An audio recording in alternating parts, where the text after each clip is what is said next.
Hey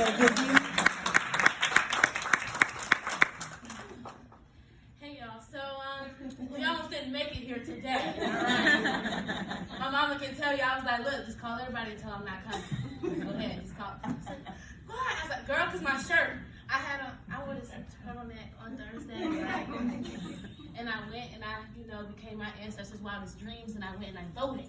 All right, I had my little sticker. I went to work. I was proud. I went at 6:30 in the morning to go vote. I was ready, right? But when I washed my clothes, I left my sticker.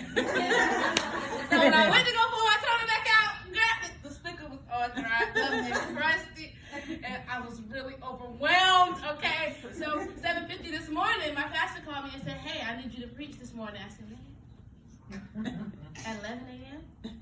Okay. So then, I'm supposed to do somebody else's makeup this morning too, right? She's supposed to be there at 9 o'clock. I'm just getting from Williamsburg, so she didn't get to my house till 9:40.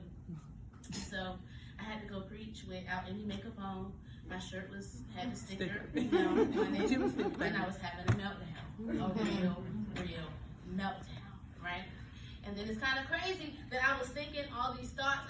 At one point, when Dale first asked me about it, a lot of times people ask me to do an event, and I'll automatically say yes, but then I get to thinking, and self-doubt begins to set in, right? And I'm like, I don't know if I'm like super ready to do this. I don't really know if I have what it takes to do this. I'm like, this is a women's empowerment event. This is for entrepreneurs and business people. I don't have nobody's business, I mean, I myself is a business. I mean, I come speak at an event, probably do some poetry, but other than that, I'm not putting it on my taxes that I run the business. And so, in my notes, I wanted everybody to close their eyes, right? So everybody close your eyes. I'm looking. Oh, we got some folks walking in, so I'm gonna wait till they sit down. Everybody close your eyes. Don't peek, okay? And so I'm gonna ask a couple questions and be honest with yourself. Be honest. Raise your hand if you ever felt inadequate. Just keep them raised too, all right? Raise your hand if somebody ever told you that you weren't good enough. And if you gotta raise 2 hands, that's okay too, because we've been there. Raise your hand if your past would dictate that you are not qualified for the thing that you are trying to do. Where you come from really means that you shouldn't be doing what you're trying to do. All right, so everybody open their eyes. Almost everybody in this room has their hand raised. And so, it's supposed to be a women's empowerment event, but I got to see some men back there. But what I want you to do is to look at the person beside you, look at them directly in their eyes. Directly. And you stare at them. Look at them real good. Because they cute. They cute, so look at them. And I want you to say, I see you. I see you. And I love you. And I love you. Now, don't it feel good to be seen? Yes. And so, I learned that at something I went to, and it really blessed me because sometimes we don't really see ourselves. Okay, and we depend on other people to validate us, right? And so after that lady taught me to do that, I get up in the morning and I just stare at myself. The way I asked you to stare at the person beside you, I stare at myself and I have to say, I see you. I see all your worth and I see all your value. Because at one point I didn't see it. I didn't understand it. So I'm going to jump into Teacher Tuesday real quick. And Teacher Tuesday is basically where I take the Bible and I make it relatable with a little bit of ratchet. So, Esther, my memory verse is Esther chapter 4, and it's verse 14, and it says, he sent back this answer, do not think that you are in the king's house, you alone of all the Jews will escape, for if you remain silent at this time, relief and deliverance for the Jews will arise from another place, but you and your father's family will perish.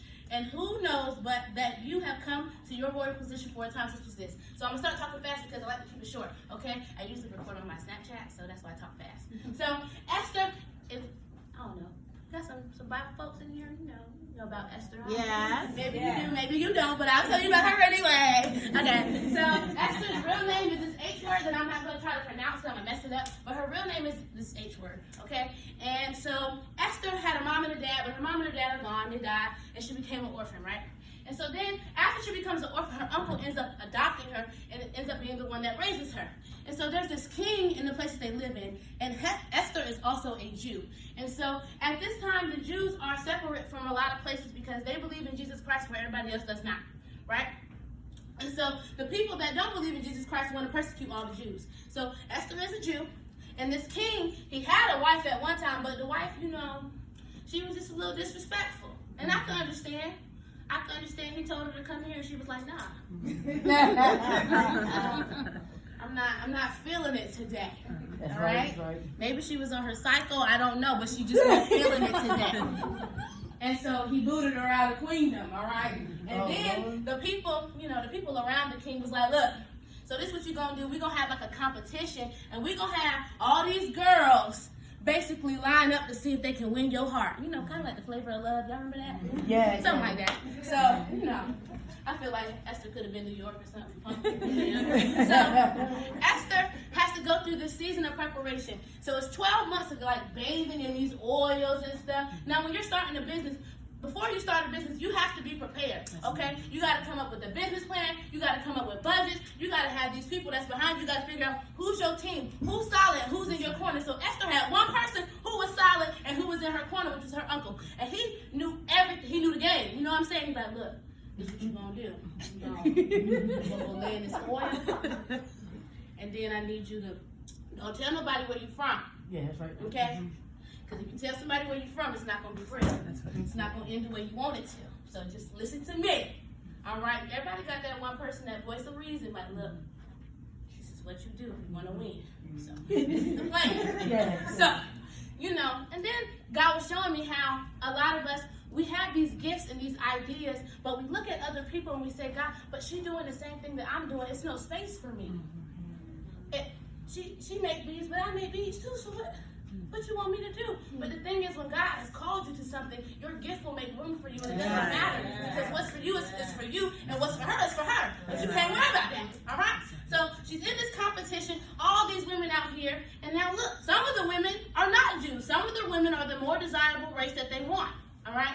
So she's like, look, I got my background up against me. A lot of us have our backgrounds up against us. A lot of us are project babies. A lot of us had our daddies walk out. A lot of us had our mamas walk out. So our past would say that we are not qualified for the thing that we are trying to do. But so Esther does it anyway. Okay, so you have to do it anyway. Write that down. Do it anyway. Doesn't matter about your background. Doesn't matter about your past. Do it anyway. So as she's in this little preparation season, the king looks at her and he's like, oh yeah, that's it right there. The Bible even says she had a nice figure. I bet Esther looked like me.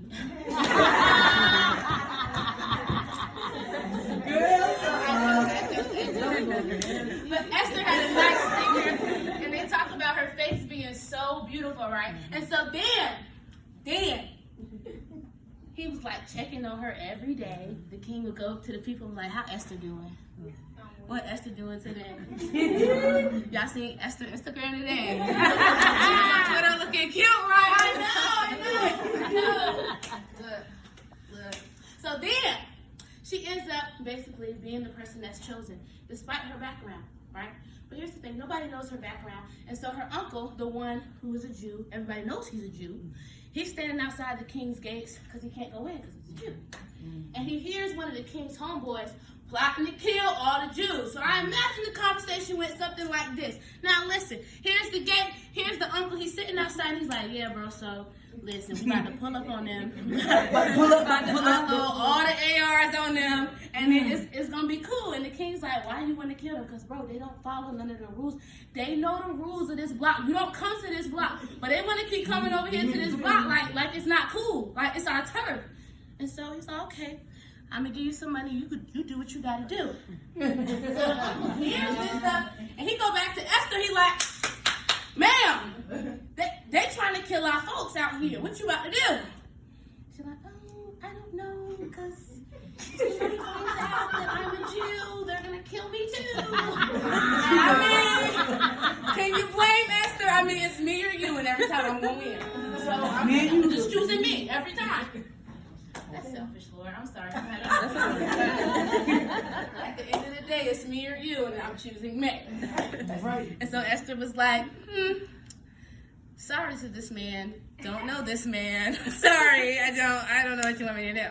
And that's where Esther 4:14 comes in, where the uncle is the one that is talking to her and say, don't you know that you're probably called into the position for this time right here?